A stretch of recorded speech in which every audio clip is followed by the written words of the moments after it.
Hey amiga, what is up and welcome back to my channel. It's your girl Jennyfer Ross back at it again with yet another video. As you have probably seen by the title, today's video is going to be yet another story time. Earlier this week I was having lunch with my colleagues and we were talking about safety as a woman, safety in being able to walk home when it's already late and dark outside, being able to park your car maybe in another street close to your home and being able to just be in the comfort to walk home safe, you know? Just being able and free to do that, because lately a lot of crazy events have been happening. A very young girl lost her life here in Belgium because someone who was supposed to be in prison was let out to just do what he did, you know? So we were just talking about that and that it's a shame. And I was telling them a story that I myself experienced. Right now I live in a very quiet and safe neighborhood, which I honestly believe that things can happen everywhere, but still, like, I feel super blessed that I feel safe in my neighborhood. My neighbors are always keeping an eye on everybody on the neighborhood, so it's a very safe neighborhood and it feels amazing to be living here, but that has just not always been the case. And this crazy story is just an example of that. So yes, if this is the first time you are seeing my face, then hey girl, welcome. I would love to have you subscribe and be part of the Amiga family. So make sure you go ahead and subscribe to my channel. Give this video a thumbs up for more videos like this. And also make sure you hit that bell button to be notified every time that I upload. Enough with the shameless self-promo, let's just go ahead and get into this video. Okay. So first things first is a little disclaimer. I need to do that in every single storytime video. We're not gonna name anybody by name. I'm not telling the story to piss anyone off or to cause drama with anyone. You know, it is what it is. It happened a long time ago and whatever. It is what it is, man. Like, so just so you know, if I use a name that's not the real name of the real person, you know, basically that. So this story goes back to the time when I still was a student. I was living in Rotterdam. This is the city where my university was based. My apartment, my student dorm, my student complex was close to the port of Rotterdam. It was not the safest neighborhood, to be honest with you. There were a lot of drug dealing in that area. There was a lot of homeless people walking around. There was a shelter in which, like, there were only problematic people staying there. So it was just not the best neighborhood. It may sound more dramatic than it actually is. During the day it's completely fine to be walking out there, but like after 10 o'clock at night I wouldn't really recommend that, you know? So I was always trying to be home early. I was always trying to be safe. If I were to go out, I would ask a friend to bring me home, or I would make sure that there was a possibility for me to take a taxi and go back home. But basically I was always making sure to be home before 10 o'clock because I was just not trying to be in any type of problems, okay? There I was followed before by a very strange man. There were a lot of incidents that happened there, so if you want more story times, then let me know. I can definitely do that, but we're gonna stick to this one today. I was also friends with a group of girls. We were actually the three of us. We're gonna call them Miranda and Carrie. Okay, so Miranda is basically the type of friend that always wants things to work in her favor. If we are to hang out, she always wants to hang out at her place so that she doesn't need to leave the house. And after the chillings, she doesn't have a headache, she doesn't need to go anywhere. But Miranda was the only one that had a car and a driver's license at the time. So sometimes when we would hang out at her place, she would drop us off later, or what she would do is just let us stay over, and she really loved to have us staying over. She really enjoyed sleepovers and stuff like that, and I must be honest, I enjoy those too, but sometimes it's not always convenient to stay over, and she was like very clearly always trying to twist things so that we would end up chilling at her place, if you understand what I'm saying. So no problem in that, but sometimes I have things that I need to do on Saturday. I need to study, I need to clean my house. There are a lot of things, you know. So I have a planning of my own, and when I have things to do, I just prefer to sleep in my own bed on Friday so that I can wake up and just start doing the things that I need to do, so that I at least have a lot of time, so that at least I have some time left that I can spend on the things that I want to do, you know. So this time was no different. I must say that I did stay over a lot at her place as well. But there was this Friday that she was a little, I don't even remember what was going on, but she invited me and Carrie to come over. And I told her that I basically couldn't come because I had a lot to do. I had to study for my exams and stuff. And I needed to clean my house, I needed to do groceries. There was a whole lot of things that I needed to do. And she told me like, no, don't worry, I'm gonna bring you guys back home. So don't worry about it. If it gets late, I'm gonna bring you guys. So I was like, okay, no problem, as long as I can wake up Saturday and start doing my things. So this friend, Miranda, she also lives in an area where it's not possible to take a taxi to my place. It's possible, but you gotta be ready to pay a lot of money because it's crazy expensive. So I would not do that, only if I were in an emergency situation. That's the only reason why I would spend like 70 euros to go take a taxi and go home, you know? So other than that, I was not trying to have those type of situations going on. So Carrie and I, we go to her house, we are chilling, she made us dinner, we were having drinks, having snacks, things like that. We watched a movie, you know, basically girls' night. It was really fun. Then later in the night, her boyfriend also came. He also has a driver's license, so, you know, in case Miranda starts drinking or had too much to drink, then he could still drop us off. But then I noticed that he was also having beer. So I was like, okay, you promised us that you were gonna drop us off. So I decided to say something about it, like, hey, remember that you need to drop me and Carrie off back in Rotterdam, you know, you promised. And she was like, no, the night is still young, it's not an issue, it's not a problem, la la la, you know how these things go. So I was like, okay, like still trying to keep an eye on her, and every time that I saw her take another glass, I was just like side-eyeing her because I was like, girl, you know that you need to drive, so don't drink and drive, you know. I don't want you to be unsafe either. But she continued to drink. Her boyfriend was also like opening another beer after another, so I was just basically already seeing this coming.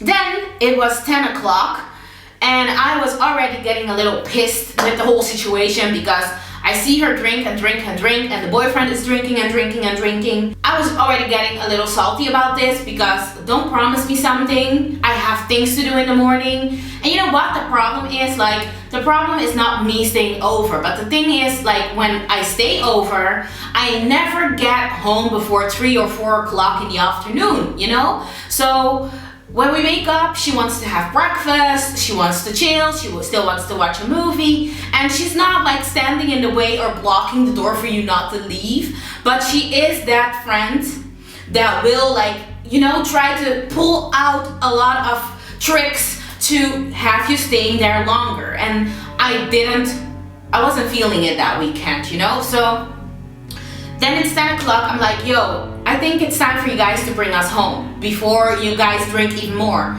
And she's like, no, I'm already a little too drunk, I had too much to drink, I don't think that's a good idea, blah, blah, blah. And I understand that because that's not what I want, but I actually just wanted to know what was up. If I need to take the metro or if I need to take public transportation, I need to know now. So the boyfriend was also in no position to drive us home, so I knew already that we had to take public transportation. And I was really, really pissed about this because if I were to know this in advance, then I would have stayed home. I wouldn't have came to your place for you to, you know, fool me. And then she said like, well, you can stay. I was like, no, you know, that's not an option today. So I was just really over it. So I told Carrie, you know what, I'm just gonna check what time the bus is coming, but where she lives, when it's past 8 o'clock, the bus is also coming only one time per hour. So I was looking and I saw that the first bus would leave like 10 minutes before 11, a very late time. So whatever, me and Carrie, we left to take the bus to the subway station. So we did that, or the metro, whatever you want to call it. We took the bus and we were at the subway station. Then we had to take the metro to Rotterdam. So by the time that I get to the metro station near my apartment, it is 30 minutes past midnight. Carrie does not live in the same area, so she continued her journey in the metro. So I step out of the metro. It is a sketchy neighborhood, as I told you before. There are some sketchy people or surrounded around the subway station, the metro station. But outside of the metro station, it's really quiet. I didn't see one single soul. It is pitch black outside. It was a cold night, so maybe that's the reason why. I have no idea. So the metro station, there is a bridge that I need to cross. I need to walk up a staircase and then cross a bridge. When I cross the bridge, I need to walk down the staircase again and then continue all the way straight. Then I need to walk like a serious 7 to 8 minutes to my apartment. So I walk up the staircase. As I'm walking out of the metro station, I start my journey on the bridge. As I'm approaching the bridge halfway, I notice that there is this person behind me. And there was nothing really crazy about it, or to really think that, you know, this is wrong or whatever. I'm gonna be honest, it was not like that. But just something told me like, girl, be careful, don't trust this. So I was like, you know what, I'm just gonna speed up a little bit. So I start to speed up and I feel like the person behind me is also speeding up, as if he is trying to catch up with me or something. So I reach the end of the bridge where I need to take the staircase down. So I walk down this staircase as fast as I have ever done in my whole life. And when I reach the bottom, I see that he is almost near the staircase. So I still can't see who this is or anything. I wasn't interested in seeing who it is. I'm just trying to get home at this point. My heart is beating so freaking fast because at this point I already know like this person, he is following me. I don't know what for or what he wants from me, but this is nothing good. It is late, it is dark outside. There's no freaking soul here on the street. Like, this is gonna end bad. So I'm walking as fast as I can. My heart is racing. So my purse is a freaking mess. My purse is always a freaking mess. There are receipts in there. There are a ton of lip glosses and lipsticks, and my whole life is in that thing. But basically, I'm trying to find my key or my phone, to call the police, to do something, at least to have my key to get into my home safe. So I put my hand in my bag, and you guys, I promise you this day God was with me, because the first thing I grabbed is my key, and that never happens. There were so many times that I was in front of my door for 5 minutes looking for this damn key, and never, you know, did it ever happen that I just put my hand in my bag and grabbed my key, okay? So I found my key, so I was like, oh my God, God, thank you, thank you. Then I'm walking and looking for my phone, but that didn't work out. So I am walking and walking, and as I'm walking, I remember, oh yes, I have pepper spray attached to my key, because I was talking to this guy at the time, and he gave me this pepper spray because he was like, you are not living in the best neighborhood. He was kind of a bad boy anyways, but he gave me this pepper spray, and he told me like, if there's anything, just spray the shit out of that person, you know? So, and also with incidents that have happened before, people following me, like he gave me that pepper spray. So I get almost close to my house. This person is still following me. My heart is beating like at this point out of my ass, because I I am so fucking afraid. Like, I don't know what is gonna happen. I don't know what this person wants from me. I am mad at my damn friend for letting me leave that time all by myself. I was so upset, afraid, like, you know, I don't know. Anyways, then I'm almost at my apartment, and there are three options. I have the garage door, there is the main entrance, and there is another entrance at the end. The entrance at the other end, I was not even gonna try that. And then the front door, or the main door, those were two doors. So I was not planning on risking that, because then the person behind me could easily catch up on me. So I decided to risk and go through the garage door. So I need to walk straight into a teeny tiny tunnel to go into the garage. And then there is this door to walk into the building. So I was able to make a little sprint as soon as I approached the garage. I run in, I open the door, it opened immediately, luckily. And as I'm trying to close the door, because if I leave the door for it to close on its own, this person is gonna walk straight after me and get me or whatever. So as I'm trying to close this door, this motherfucker puts his foot between the door, and I'm eye to eye with this person. In that moment, the adrenaline in my body was just raging. My heart was beating so fast, but at the same time, I just went straight into survival mode. And I sprayed the shit out of this man with this pepper spray. But nobody told me that I needed to look away. I never did that before. So this shit sprays into my eyes. I start to sneeze and it burns and but then luckily the person started to scream. He got more of it, of course, because it sprays like it sprays so fast and so, like, I don't know, far. So he let go of the door, so I was able to close the door. And me trying to see, because my eyes were like watering and I was sneezing, that it got in my throat. It was a whole mess. It was seriously a whole mess. But anyways, I'm able to walk to my apartment, still like in total like shock. My hands were like shaking and stuff. And as I'm almost getting to my apartment, I see this guy. And I just started to cry. I was crying because this was just the longest 12 minutes of my whole damn life. I don't know like what would have happened if this person would have catched up on me. Was he planning on raping me? Like, what would he have done? Like, I don't know. And this thing, it followed me for so long. I had like nightmares because of this for so many days. Like, I was just laying in my bed and thinking like, what if I didn't walk faster? What if I didn't find my key? What if that damn pepper spray didn't work? Like, what would I have done? What would I have done? And on top of this, the worst thing, I went in, like, let's go back to the night, okay?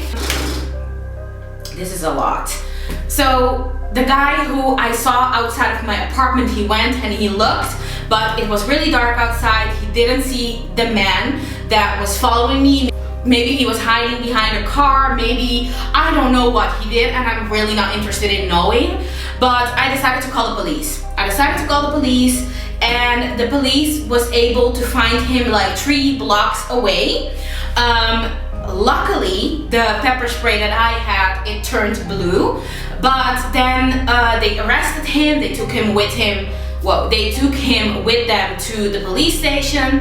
But then I had to come to the police station the next day to exactly explain what was going on. And they told me that I was in the wrong for pepper spraying this man because I was, first of all, not supposed to be having pepper spray on me because it's illegal. Then he didn't actually touch me, so I was in the wrong for that as well. And basically that I needed to do community service and that somebody would call me to go do community service. At that point I felt betrayed, to be honest. I felt betrayed by the law. Yeah, I felt betrayed by the law because I was like, So I should have got raped or killed, or I don't freaking know, you know? Something really bad should have happened to me for you guys to do something. Are you freaking kidding me right now? Like, I couldn't believe it. So a few weeks later, I think 2 weeks later after the whole incident, I got a phone call. By the way, they just kept the man for one night and then he was free to go. Yeah, and I was called 2 weeks later after the whole incident by the department that decides what kind of community service you have to do and how many hours. And I had to go do community service for 6 hours all afternoon at one of the most bougiest department stores. They have like a dining area, they have an area where you can buy makeup and things like that. And yeah, I needed to go wash dishes over there. And the people who worked there, they knew that I was there to do community service. Most of the time it's people that have been shoplifting or I don't know what kind of small crimes. But in this case, I think I was there while I was not supposed to be there. And they totally treated me like a freaking criminal.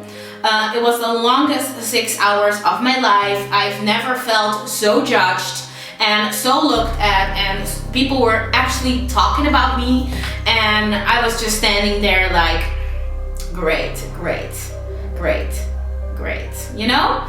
So yeah, that is the time that I was followed by a freaking creepy man that my friend promised me she was going to drop me off at home and didn't, and put me in this whole situation. She felt really bad after I told her what had happened. And to be honest with you, after that day, I told her, like, sorry, I just cannot be your friend. Because if I was in your position, I would have never let you leave that time. Well, if I promised you that I was going to drop you off, I would have respected your planning and I would have dropped you off. I wouldn't have been drinking and like putting myself in a position not to drive.